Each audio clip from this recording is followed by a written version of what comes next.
this in here. So Diane and Susie had reached out to me to come and talk to you guys about Greater Sage-Grouse conservation. This is my specialty. This is what I did my PhD on, but I have to confess I'm an all-around bird nerd. So when the biodiversity department, Jess Brooks, said you're going to talk to the Audubon, I thought you were a California specialist. I said, I might be a California specialist, but I'm also a bird lover. So if anybody's favorite non-game bird is a mountain chickadee, raise your hand. That's my company. So anyways, I'm going to walk through a little bit of biology. And the reason I titled this tonight, the current state, because I want to talk about where we're at in Greater Sage-Grouse population status in Nevada currently. And we'll get into some of the conservation. But first of all, I'm going to talk a little bit about the biology of the bird, and then I'm going to go into the more ecology and life history strategies. So Greater Sage-Grouse is considered a sagebrush obligate and an umbrella species, meaning their whole life strategy is obligated to sagebrush and tied to sagebrush. Historically, within modern conservation history, we have titled Greater Sage-Grouse as an umbrella species, that everything that we do to benefit their conservation and management will benefit other species. And I think we might have overplayed that a little bit. Through my dissertation, I kind of had that feeling, especially because for my PhD, I looked at Greater Sage-Grouse response to pinyon juniper removal at the landscape scale. And I had a feeling with some of the analysis I did that we might have been not removing too much juniper, but going about it the wrong way in reflection of pinyon jays at the time. Now I'm working with Great Basin Bird Observatory and our biodiversity department to try and come up with some better ideas on how to amalgamate, make things better when it comes to pinyon jays and Greater Sage-Grouse and species guild as a whole in the Great Basin. So they have biophysically evolved to eat and digest sagebrush. Sage-grouse lack that muscular crawl like a blue grouse or other partridge, and you'll see quail pecking in the morning, and they hit that gravel and so forth, that substrate in their crawl, and they can crush that. That helps them break down and digest tough seeds. But sage-grouse lack that. They have evolved to extract the necessary protein out of sagebrush leaves and almost sagebrush leaves alone, or soft fruits and insects and forms. In the Great Basin, black sage is differentially preferred to other species. This is what we consider it's higher in nutrient content. The protein levels are higher in black sage, mainly in the Great Basin. And then chicks rely on insects and forbs to produce, or early when they first hatch out in the first few months, but slowly transition to sagebrush later in the summer. They are a sexually dimorphic species, both morphologically and phenotypically. Males weigh between 4 to 7 pounds, and females roughly between 2 to 4 pounds. However, the Great Basin birds are a little bit evolutionary different, and I don't know if they're so much evolutionary different, but local adaptation. They're smaller. We're more an arid climate, and you can see this across the spectrum. I did my graduate work in Northwest Utah and Park Valley and West Boctilder County, and our birds are bigger than like Washoe County birds. It's not by a lot, but you can see across the spectrum. And then when you get into Wyoming, Montana, and Idaho, the birds are a lot bigger. I was up there this spring doing a translocation project with Columbia sharp-tailed grouse in the upper Snake region, bringing it back to the Bull Run Basin. And there was a lot of lecking activity with birds, Greater Sage-Grouse, and I was impressed with the differential size of those birds compared to ours. And males have these guther sacs that fill up with air when they're displaying on the leks in the spring, and they kind of make a boom sound. It's really neat to see. If you haven't seen it, you should get out and see it. And females have more of a solid vermiculation for camouflage. It's a survival and a defense mechanism against predation. So this map is pretty striking. Mike Schroeder developed this along with U.S. Fish and Wildlife Service back several years ago. But historically, you can see the light green, the seafoam green color there. Greater Sage-Grouse habitat occupied 3 Canadian provinces and 12 Western states. Currently, we're at 11 Western states and 2 Canadian provinces, but North Dakota Fish and Game just put out their monthly or bi-monthly magazine and pretty much wrote the obituary for Greater Sage-Grouse in North Dakota. The anthropogenic disturbance and the loss of sagebrush habitat is precluded those birds from being in North Dakota. I had a friend of mine when I was in graduate school, his whole graduate project was taken translocating females with broods from Wyoming and put them in North Dakota, but most of those birds just went to Montana as soon as they put them down, because there's just not enough habitat to keep them to the local area, unfortunately. I have another friend that's working on a postdoc in Alberta, and she's saying the same thing. They have a few more sage-grouse in Alberta, but I think this this year the high count on they only have two to three leks, and there was only 12 to 15 males displaying. So most likely those population in Alberta has reached what we call the demographic trap situation and a loss of genetic diversity, and they're on their way out as well. In the last 53 years, Coates et al. Pete Coates is a very well-known sage-grouse ecologist, biologist for the USGS. And we worked closely together in 2020. He did a range-wide synopsis on greater sage-grouse population viability through time and found that there was an 81% reduction in the last 53 years. And this is closely tied, you'll see, especially within the Great Basin, of the reduction of sagebrush cover. And I'll kind of get underneath the veneer of what that looks like in the section that I get into with threats. Sorry for the large word slide. I don't like large word slides, but I had some information I wanted to share about the 2023 population trends and what we've seen based around lecking sage-grouse that we count. We typically count somewhere between 800 to 1,000 lecks per year and try to hit that 45 to 50% mark. I am updating the LEC database for the 2024 count data, so I unfortunately wasn't able to include that. But you'll see it in the next graph or the next slide, we actually have a graph of the lecks. We are starting to come out of this trough. We call it a nadar, but sage-grouse are dynamic and they oscillate through time. And we've been on some years in the early late teens and early 2020s, so quite a bit drought situations, a lot of drought, a lot of fire, lack of water, and it really impacted sage-grouse production. But we are starting to come out of that. The peak male count for 2023 was 5,723 males, resulting in an average attendance of 14.6 males per active lek. And this was an increase over the 2022 season. We actually think 2023 was higher, but the winter conditions proceeded so long into the springs that precluded us actually from getting in and counting a lot of the leks. But we're still below the average. But what I'm seeing with the preliminary data, we might be back up at the average after this year. So we're hoping that will. This year, we was able to get in and count all the leks we hope to, and we're seeing 20 to 25% increase even from last year. So that's really good. We have a set of trend leks that we count every year. Last year we counted 163, excuse me. And the trend leks kind of gives us a barometer of the local population and what those are doing. Those are usually the larger leks, what we might call, not all of the meta population leks. And if we can count them, it really gives us an intersection of what's going on across the landscape. And this is just the graph that shows the average, and the red is males per lek per year. And you can see since 2016, there's been quite a decrease. And that follows some other things too. That follows not only drought, but it also follows a lot of wildfire activity. That's about the time we started seeing some really big wildfires, like the Holloway fire that's part of Oregon and part of Nevada as well, over 400,000 acres. The Bark fire, which was consolidated largely or wholly in north central Nevada, east of the Santa Rosas, but west of the Tuscaroras. That was 430,000 acres. And then on the back of that, the Sugarloaf fire was 233,000 acres.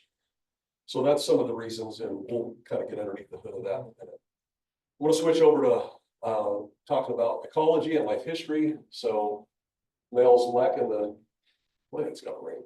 Sorry about that. Males lek in the spring on lekking sites. Females nest, average clutch size 6 to 9. Typically, it's in the Great Basin 5 to 7, but it can be higher. But typically, a big sage-grouse clutch would be 9. I've seen one hatch out with 9 chicks. If the nest is successful, we have chicks, and then they go into a brood, and then recruitment stops with population augmentation in the fall. So breeding season usually occurs in mid-March and early May. It can be intermittent on extreme weather patterns, but typically around March 15th, birds start showing up on leks. And And even during the hard winters, I've seen birds lucking on snow. So that's not unusual. And it usually tails off, our lucking season, our count season goes to like, I think May 10th, if I look at the luck protocol or call it correctly. But I like to have most leks, have the waistline tightened up on most leks by May 1st. That way, but we like to get it, we have across the leks, we try to get 3 counts a year if possible. That gives us a good period, usually hit them 10 to 14 days apart. And it gives us a good chance to really pick up the high lek counts for that year. Males usually lek on open ridges or bare sagebrush, and they have high site fidelity. So with habitat disturbance, those animals, the birds, they haven't evolved with the flexibility in real time to leave those areas, and even after fires, they will come back. So that habitat is disrupted. Eventually, the birds will extirpate from that area. They do not move off. Male lek attendance can vary. Years, like I mentioned before, lek numbers do not remain flat. Nature is dynamic, and animals follow those patterns. This is the periods when biologists conduct lek surveys, but really what we're trying to do with the lek surveys, it helps us develop trend data to monitor populations through time and develop that longitudinal data set to really get a pulse on what the local, regional, and range-wide populations are doing for sage-grouse. So nesting, this is actually from my study area. I seen this today, and wow, my son has grown up. That's from, I think, 2016, 2017. He's looking through my binoculars there at the sage-grouse brood. And this is in a field of crested wheatgrass, and that she had the necessary cover she needed, but unfortunately, when she took her brood out in that field, she ended up getting predated because there wasn't enough cover composition. That 15 to 30% has been studied, and it is the birds really need that at least 15%, especially when the brood is young, to evade predators and for just overall habitat connectivity between this mosaics and interspace movement with their broods. Longer movements can occur if resources are limited or at a metapopulation. I've had a female that I collared in 2015 in the winter, and after lucking season, she ended up moving 45 miles from Highway 30 in one of the leks up to the city of Rocks in Idaho. We had no idea until we started putting GPS backpacks on sage-grouse that they can make them kind of movements. So it's pretty cool. Winter population is the mixing period when the broods and the population start augmenting together in the overwintering areas. And this is when they switch back and consume almost totally a sagebrush effect. So right now we have 3, possibly 4, if I'm thinking right, research projects going on. One, I continue in the bi-state, and then we're looking at impacts to surface-to-surface projects across Nevada, and then just regular greater sage-grouse monitoring. This year, I put about $360,000 to greater sage-grouse research and monitoring efforts across Nevada. This is for my study area, just to show you guys what it looked like back whenever I was one of the first people in Utah, possibly the first, to definitely one of the first to put a GPS. These are 22-gram backpacks that we call them rump mount. They come up over the hip notch of the female, and they set on the hip or male. But the lighter ones we put on females, and now we've even realized that there could be some post-capture stress myopathy from this type of backpack and weight. So now we're even going lighter. We've reduced that by half. And then it seems to really help with the differential mortality between what we see between GPS and VHF marked birds. VHF is the way we traditionally did it, but you have to be out there with a Yagi antenna like I got there, and I'm looking for VHF birds. That's necklace collars that we put around the neck. It has very little impediment on the bird, and they seem to carry it almost without notice. The GPS is a little different. So this is a continuum for the last, and we have this going on in the bi-state population right now. We've been marking chicks to see fine scale resource selection and suitability. We're trying to develop suitability index, which is mean what chicks are using at the local and fine scale within the habitat. And these are little VHF backpacks. We actually suture these on some veterinarian techniques in there I did not know I had. But I took a lot of great care. We didn't lose one chick to the backpacks. I was trained by another professor at Utah State, and he said, I've done this before in central Utah, you'll be fine. Oops. And but that's part of it. And then this is predation events. This is probably an occipital Cooper's hawk, possibly a short chin. That's typically their strategy when they kill a greater sage-grouse. Sage-grouse are a prey species, so they're kind of born to die. But unfortunately, they're dying at higher rates now, and I'll get into a little bit more of that. This is what it looks like when a golden eagle comes down and kills a male sage-grouse. I counted that bird on a lek, or at least I think he was one of the 12 birds I counted that morning on the lek. I think it was 12 or 13. It was a smaller lek, and I come back by after doing a lek route, count another lek, and there was a golden eagle up there, and he was kind of preening, and I thought, yep, he's probably the one. And that's typically what an eagle does. They'll come down, they'll crush the bird, break them down, just flop them over and strip the breast and onward. That's part of it. So now I'm going to get into the threats, and this is really what we're seeing in Nevada and really across the Great Basin and beyond. But I'm going to make this more pertinent to Nevada, where the primary threats are invasive grasses and wildfire. A lot of people get them backwards. They think wildfire brings Bromus tectorum or cheatgrass, but really it's the invasive annuals. Once they get a foothold, then they bring the fire cycles and have a tighter feedback cycle than the historic fire patterns in Nevada.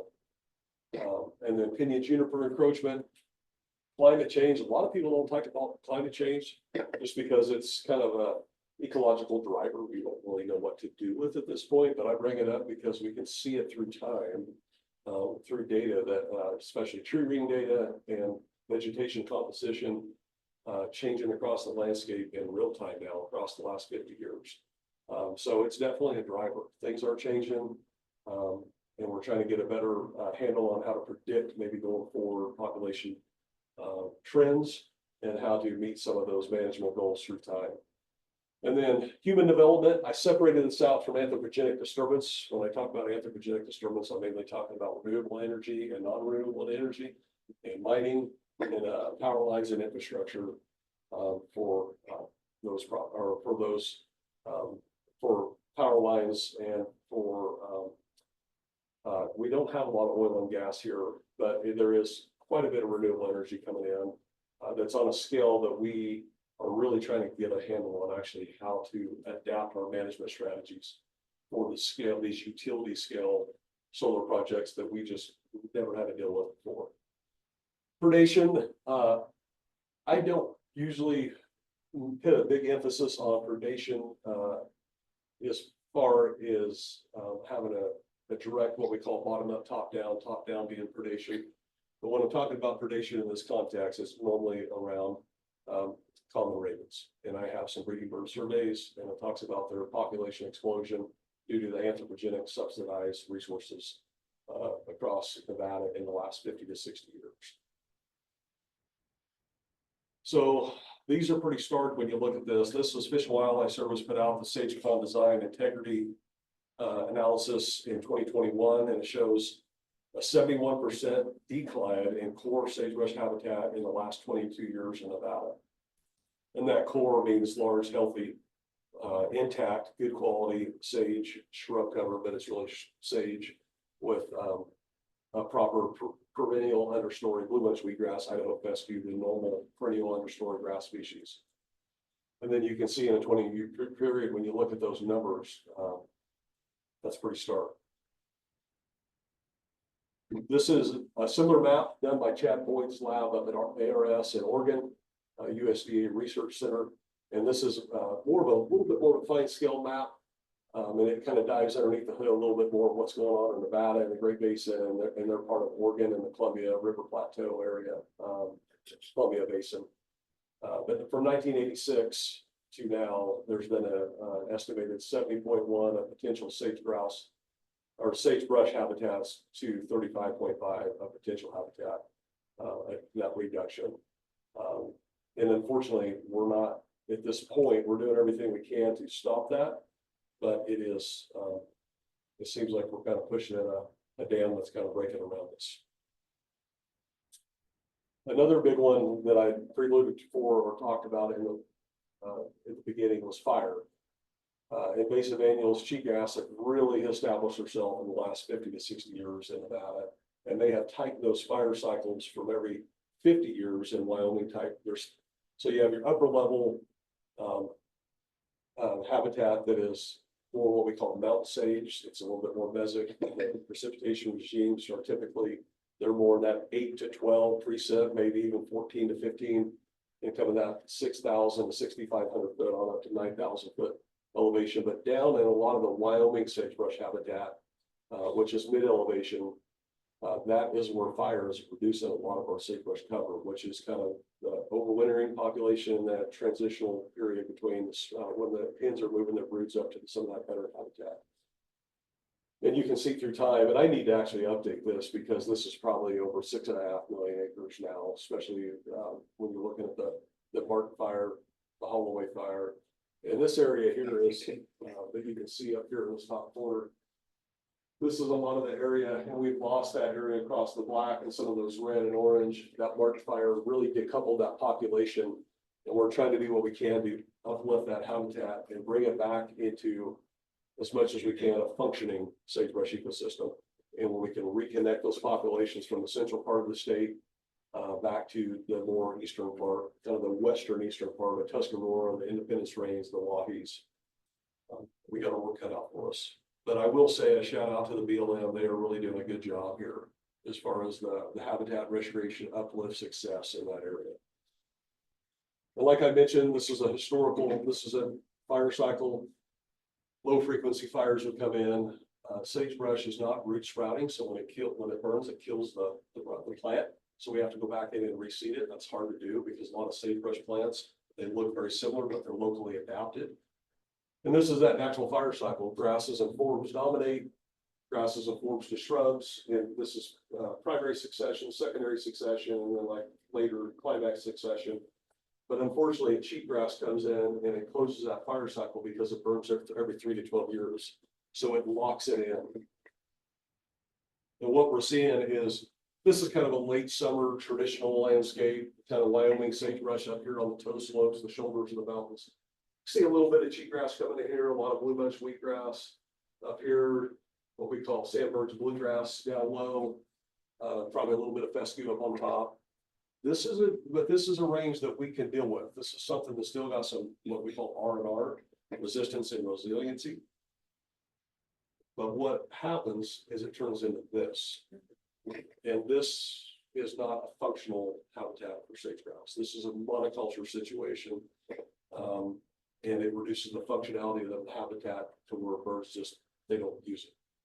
So when you have a lek that burns and then this comes back in, those birds leave that area or they're essentially extirpated. This is just another shot at what's been happening in the last 50 years in Nevada. This is probably central Nevada. I imagine out by Winnebago or Battle Mountain, where it is almost totally converted to cheatgrass down low. So I'm just going to talk a little bit about measuring the impacts. And I realize we got to have economic stability in the West, and we got to have ecosystem services. And we're a state that is, and we employ a lot of people here by mining. And we have a sagebrush ecosystem program that I used to be a part of, which is a conservation credit system mitigation. And I worked in that. I was the debit lead that calculated all the projects through the habitat quantification tool. But I just wanted to cite some of this stuff. And really, the Nevada Department of Wildlife, we look at ourselves as the checks and balances. We have really good partners at the Department of Natural Resources, Department of Ag. We work with industry. And the industry funds some of those projects. This is a collaborator of mine, Jeff Beck, and his postdoc, Aaron Pratt, in looking at bentonite mining, which is surface disturbance projects, mainly similar to gold mining. We're constricted in Nevada kind of uniquely by the 1872 Mining Act. And unfortunately for sage-grouse, that trumps a lot of what we can do, and it gives mining proponents more access to greater sage-grouse habitat, mainly in priority habitat. So they can leverage that state law. Really, they have more flexibility within it to go in and develop projects within priority habitat where other renewable and non-renewable energy projects have greater restrictions. So adult feed mortality, I won't go through all these. I've got several slides in this, but I just want to highlight, like the nest site selection decreased 50% with surface disturbance went from 0 to 12%. And really 12% disturbance, you think, that's not that much. But that's how sensitive these birds are. Carry out their life history strategies in areas that hasn't been disturbed.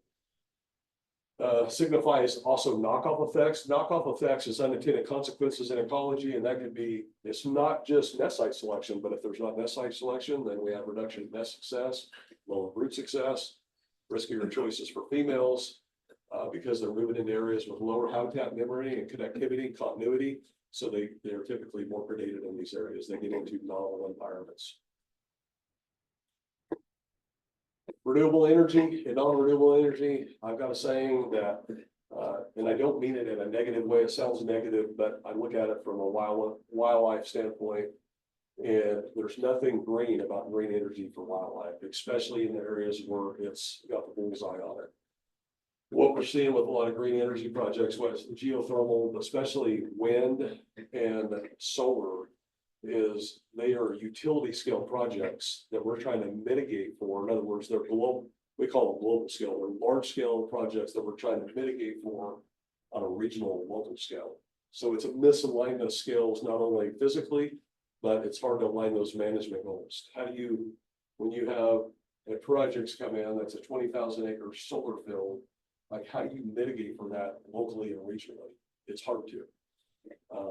Because those are at the scale that they're feeding that energy kind of western wide. It's not just for Nevada. But Nevada really has the crosshairs on it right now. And a lot of the proponents we're working with, they're doing the best job they can. I say that carefully, but they really don't want to. So we have a 3-tier hierarchy in mitigation. It's avoid, minimize, and then mitigate. But what we're seeing is a lot of people want to do, they don't want to talk about avoidance because they're already talking about the project. So they go to minimization the best they can and then mitigate. But the problem is how much can you mitigate off-site? We're running out of areas to mitigate for species off-site. Some staggering statistics here. I won't harbor on them, but another continue. This is RJU 2010. Thresholds and time lags, effects on energy development and Great Sage-Grouse populations. They looked at 704 leks across 12 years. And just some of the descriptive stats, leks within 2 kilometers of energy infrastructure at 35 and 76% fewer sage-grouse compared to leks with associated infrastructure. So sage-grouse really don't do well with disturbance. We've made some strides for sure. We got a lot of work to be done to try to dampen them down, but we haven't found any silver bullet at this point. And a lot of what we see is a time lag effect. We see like these 2 to 12 years. It doesn't look like the birds are doing that much worse, but then it takes a while. It's not so much the loss of habitat functionality, because a lot of these areas, when wind towers come in, it's not that they disturb a lot, but it creates an ecological trap because the animals perceive that area as still being functional as far as the habitat is functional, but a lot of times they get predated because these tall structures are subsidizing raven populations. That has went up 700 to 750% since 1971. Power lines, you can see golden eagle here and corvids, and I've already showed that picture, but this is just something that we deal with. And we see it affects the demographic rates, whether that's nest survival, recruitment, and overall population growth. But one thing is the effects predominantly are tied to temporal variation of common raven abundance, especially with power lines. Raven really use them for roosting substrates, and they travel them like modes. That's what we've seen when they put a gondor line back in. There was a paper by Gibson et al. I think I have that. Oh, it's this one, 2018. And they were showing effects out to actually, it says 12.5 kilometers, but it was actually further. of the indirect disturbance on population, not just the direct disturbance. Power lines continues. I'm going to breeze over that really quick. It's very similar. This was a colleague of mine in Utah that looked at some of the projects from southeast Wyoming, southwest Wyoming, southeast Idaho, across all of Utah. And I think that was the 3 states that was involved.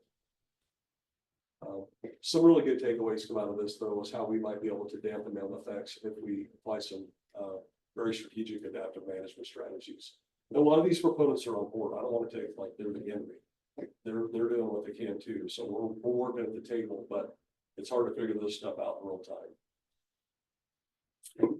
Raven. So when I talk about predation, mainly I'm talking about the increase in expansion. Ravens are not invasive in the sense of they're not a non-native bird. They are a native bird, but they're expanding into non-traditional habitats.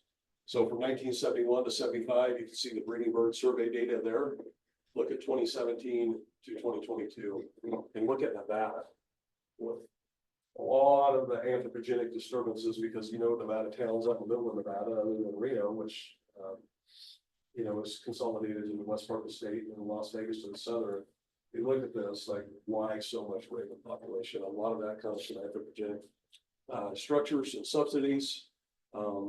And it seems like Nevada's got the target on it, California as well. But it's not just Greater Sage-Grouse. So they're affected. And then we just put up here, this is a slide I got from Pat Jackson. He's our predator specialist, but mainly he knows a lot with ravens. And he's like, yeah, they're affecting least terns, piping plovers, greater sand-handled cranes, snowy plovers, and that's just kind of what, and the list goes on. So we just completed an EA. Pat Jackson was, it was his,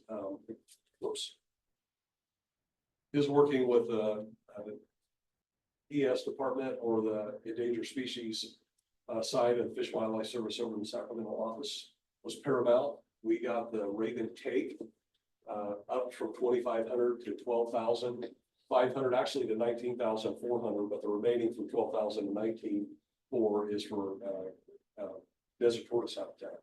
This is really devastating desert tortoise down in the southern part of the valley. So we're strategically going about that. It's not just all about killing ravens. But what we're really trying to do with sage-grouse is remove that pressure during nesting and brood rearing, because they really depredate the nest and they really depredate the broods. Matter of fact, in my study area, from 2016 to 2019, I had about, on average, a 33% reduction in nest success that I was observing. And I tied quite a bit of that to common ravens. And one of the things I noticed the last year, we had ravens come in at flocks that was unprecedented for that area. Actually, I don't know why they come in as strong as they did in 2019, but they were depredating sheep and calves in the way of pecking the eyeballs out. So aphids come in and did an immediate depredation removal order. And that year, my greater sage-grouse nest success went up 44%. So you could say it's a correlation, but there's obviously some causation involved there too. And then 1% decrease in shrub cover decreases the odds of, or increase the odds of raven predation by 7.5. So it's multifaceted, right? If we wasn't losing our sagebrush cover at the rate of 70.1% in the last 22 years, this effect would greatly be dampened down. But it seems like there's a lot of negative things ecologically, and that's intersecting Nevada kind of right now, and it's it's multifaceted in our approach and trying to get a handle on it. So I'm going to leave you with a quote from James Audubon. It's probably cliche around here, but it always reminds me. I love this quote: "When the bird and the book disagree, believe the bird." And that we don't have everything figured out. Birds are still writing the story. They're fascinating. They've always been fascinating to me, not just galliforms. I'm a galliform specialist. This is my bird dog, Duke. Did all my research with me, did all my brood surveys. He's a Louisville setter. No doubt the best bird dog I'll ever have. He's 10 years old now. He helped me mark and count all my broods. Never killed a chick. He'd walk over them, hold them down, not with his nose, stand over the top of them.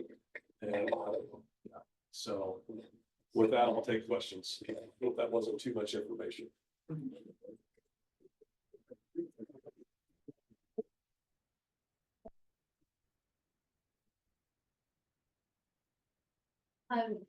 Because there is so much information there, is that available like on your website or? I'm more than willing to share this, PowerPoint with you guys too. I can give it to Diane, but we do have a lot of information, and feel free to reach out anytime if you guys want any literature, if you want this literatures. I have access to a lot of stuff that would cost, PDFs, research manuscripts that would cost a lot of money if you gotta go online. Some of them aren't available through Google Scholar, but anytime you guys need to know anything about that, I'm more than willing to share any of that information with you. Diane? Hi, I have a question for Robin up in Zoomland. She asks, there are many kinds of sagebrush. Do they prefer a particular one, If we what? particular type of sagebrush? That they use.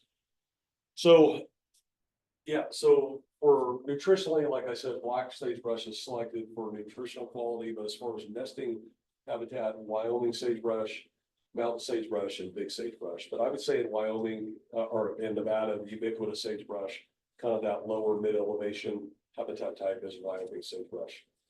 Yeah, Artesia tritata, subspecies Wyomingensis. And then, yep. How were the sage-grouse doing in Sheldon, which just seems to be one of the few protected areas? The Sheldon. Yeah. So we didn't get their data in time this year to actually include it and update at the WAFA meeting that I went to a few years, or just a couple of weeks ago. We had the 34th biannual WAFA meeting, and they wanted to know that question too, because it's protected, right? There is a hunting season on it once in a while, and we didn't include it this year. We have been really restricted without our hunting sage grouse. You don't want to have someone, and I'll answer your question first, but yeah, so that as far as I know, the lead counts look really good on the shelter this year. So good, we could have had a hunt. It'd have been very limited, 2 birds per day. The season's only a couple days. But typically with harvest management, there's compensatory, meaning it's either compensated by the population because you're going to lose those birds in the overwintering period anyways. A population, no matter the size, they will always purge a certain amount out. We know that from all the way back from Aldo Leopold's first graduate students, the Hamstrongs, and some of their work with Galliflower species up in mainly around ruffed grouse. But it's what we call a doomed surplus, but we want to stay really conservative. So we always stay below 5%. But Sean, my predecessor, Sean Espinosa, and myself, we take more than that, like 2%, 2.5%. Why would you take any? What's that? Why would you want any? And that's a good question. There's a public perception, but there's that you would think that when you get to, and I'll say this, sage grouse are case selected. They're long-lived species. There's other Galliflower species like chucker and Hungarian partridge quail that are selected. They turn over every year. They live 1 to 2 years. They have high production, and but they have low survival. Sage grouse can persist longer, and that's why we got to be more restrictive. But we know if we don't harvest them, there's going to be a certain amount die anyways. But we just want to make sure we stay within that bandwidth. And that just comes from studies of marked birds, know exactly in a closed population. Sage grouse is kind of hard to determine because, they're in large landscapes, exactly how many birds you got. But we base it off of lead counts. And, females are 2 to 2.5 to 1, possibly 3 to 1 to males. So we can estimate populations like that and just take it such a restrictive stance that we know we are not having an additive effect. But so like in Washington State, Mike Schroeder in the Washington Department of Fish and Game, because they have an isolated population up there, and I can go back to, excuse me for this. And that's really a good question. But so Washington has been totally isolated, and they thought, well, even though those birds might be purged every year, and we might be having a compensatory effect and not additive, let's close hunting season. And let's see. The population hasn't changed, it's still declining at the same rate. So, and they haven't done no translocations into that. They have with their Columbia sharp-tailed grouse, but in areas where we know we close hunting, it hasn't made an effect as long as you stay below that real tight threshold. But it's the and weak, we have it was the discussed. weak that die, right? What's that? It's the weak that die naturally, whereas the hunters kill the strong. Well, the one thing that we have done with sage grouse is we keep pushing the season date back to where those juveniles are strong. That way, when the broods are flushed, the female, when you hunt them too early, the female's a defense strategy. She's trying to protect herself to go on and carry the population for another year. So the females actually flush early. And a lot of times they would get shot years ago, and the broods won't get shot with the female. And we are really careful because we have females, especially later in the season, you see a female with a brood, we call them super birds. She's carrying the population. So we have pushed the season date back far enough now that we know that brood augmentation, population augmentation with those older broods, the chicks they're not quite the size of the female, but they're getting up where they can fly at her rate. So they come up as a cubby, and typically the female does not get shot. But it happens, unfortunately. But we do still allow hunting in Nevada, but we have become very, very constrictive to the point where, like Wyoming and Idaho still has open seasons for, I forget if it's a week or 2 weeks, but we go out every day, take it back on it. But they're the core of the sage-grouse population. They have birds on skills that we don't have, that's for sure. Good question. I think you said at the onset, you had sort of changed your view of the removal efforts. Can you say more about that? Yeah, so that's a very good question. I appreciate that. So when SGI really started this push under the last listing in the late 2000s, early 2010, 11, we had tons of sage-grouse. When I say SGI, that's an NRCS promoted program, where a lot of federal money would come in under the sage-grouse initiative. And a lot of that was going to remove juniper. Because juniper expanded over the last 130 years. Cheatgrass and juniper expansion and climate change had kind of a symbiotic relationship where it had, I think the number, if I remember right, it had increased 44% across its historical range at a rate that had not been seen since the Holocene.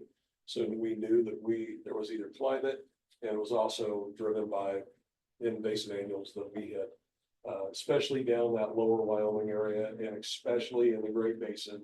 In this area, like fault block ranges across Utah, a little bit in Wyoming, but mainly this is the core of pinyon juniper areas, and a little bit up in Oregon for sure.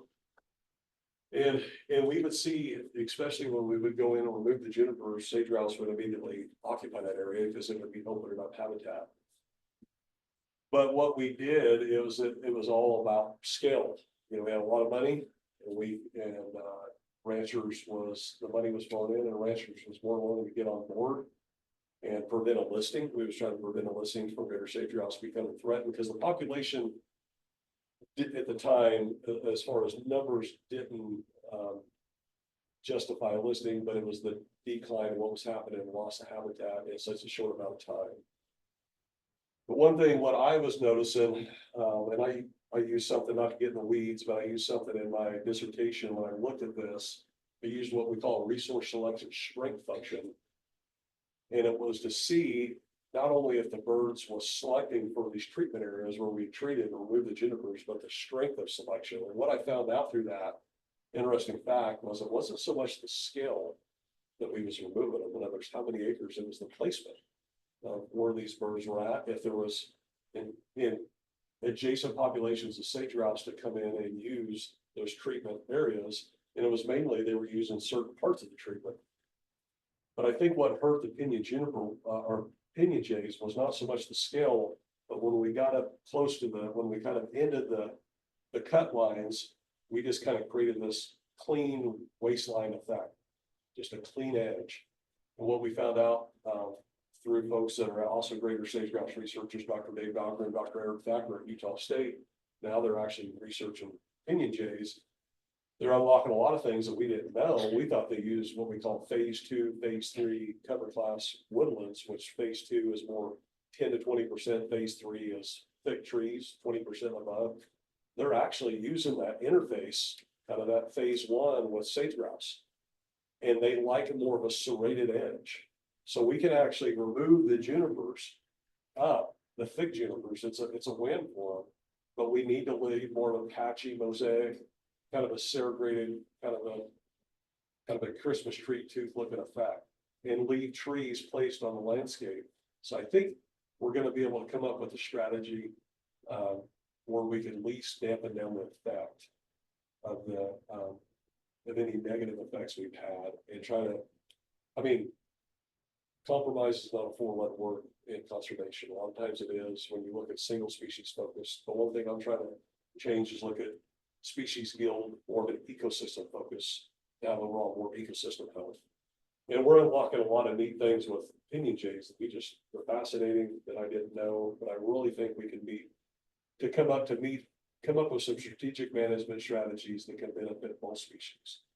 And not only benefit one by reducing the other. And I think we're just kind of scraping the surface of what we're learning about opinion jays.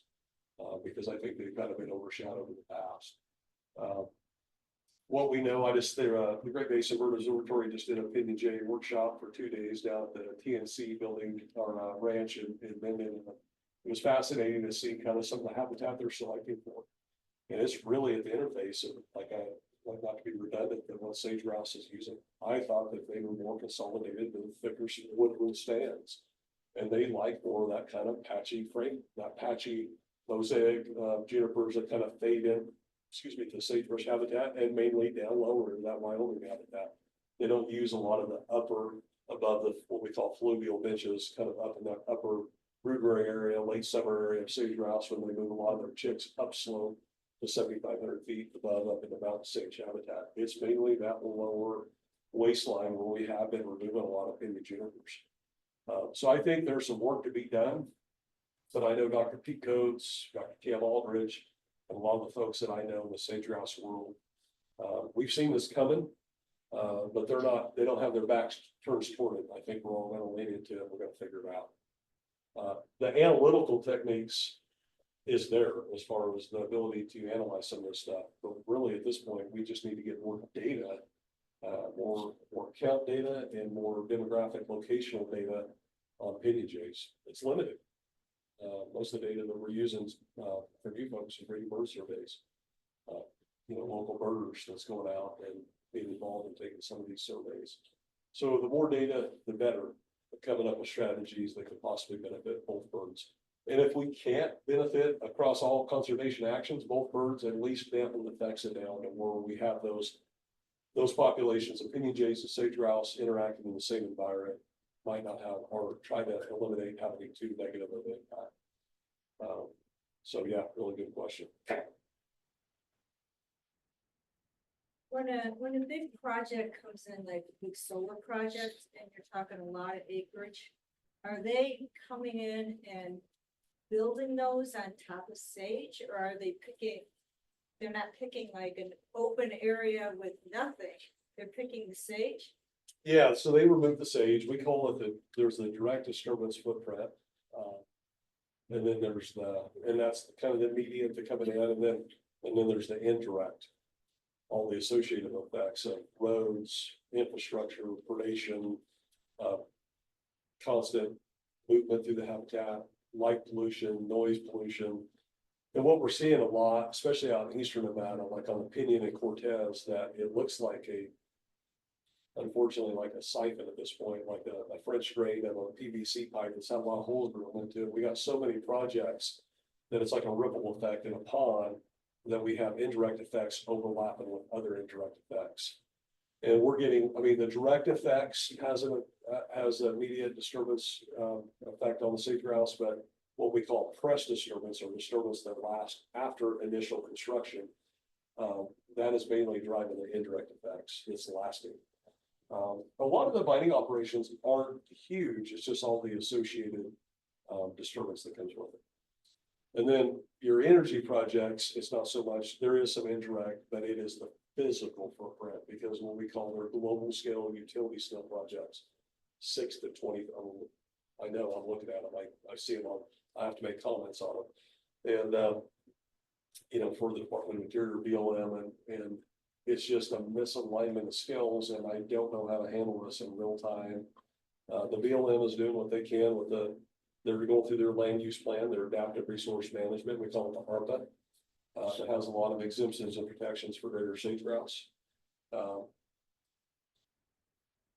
But there's enough projects going on right now in Nevada, it's hard to get a handle on it. Are you looking? And there's a for- lot of political pressure.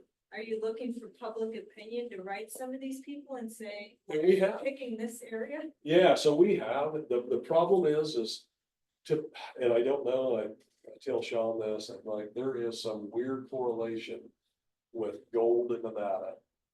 And sage-grouse selects in priority habitat. It's crazy. But like, if a mine goes in priority habitat, so we have 3 habitat categories. We have PHMA, GHMA, and OHMA. That's priority, good habitat, and then other habitat.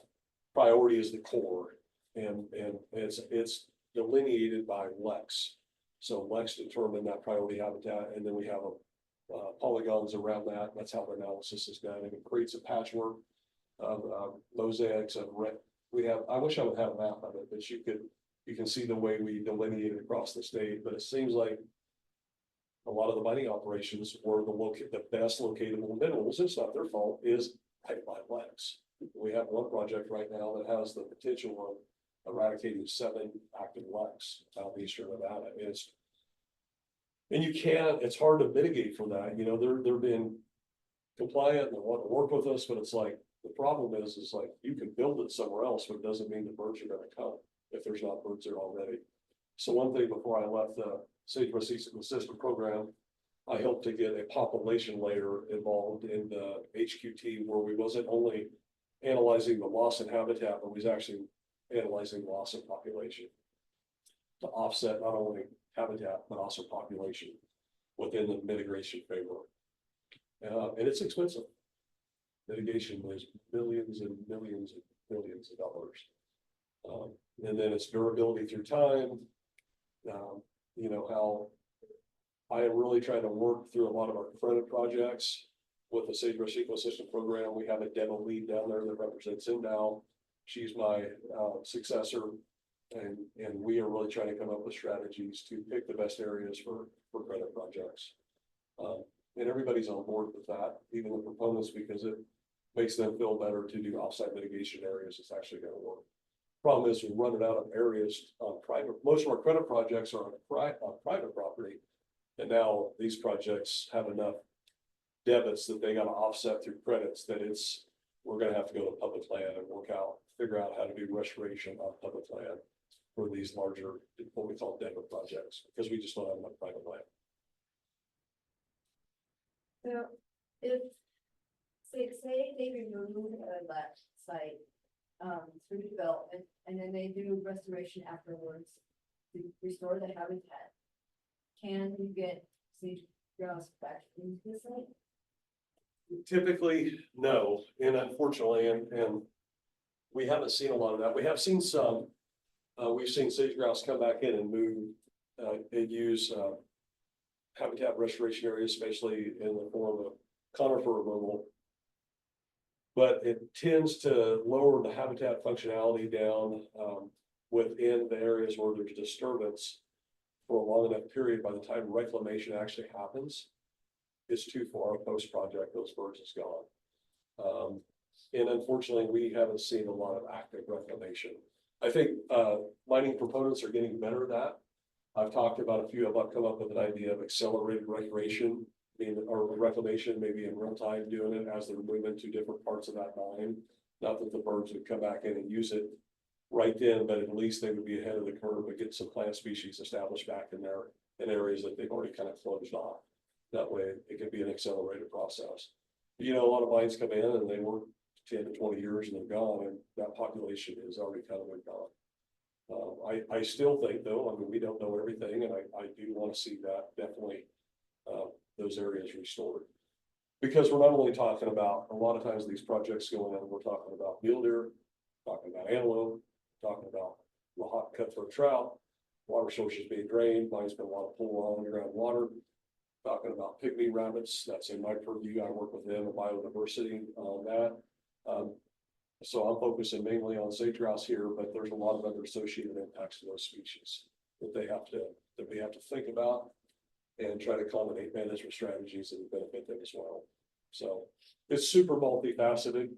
It's easy to focus on one species. It makes the presentation a little cleaner, but there's a whole guild of species involved in this. And, you know, a lot of people think about Nevada and they think it's this dry state, it's a wasteland, it's Egypt.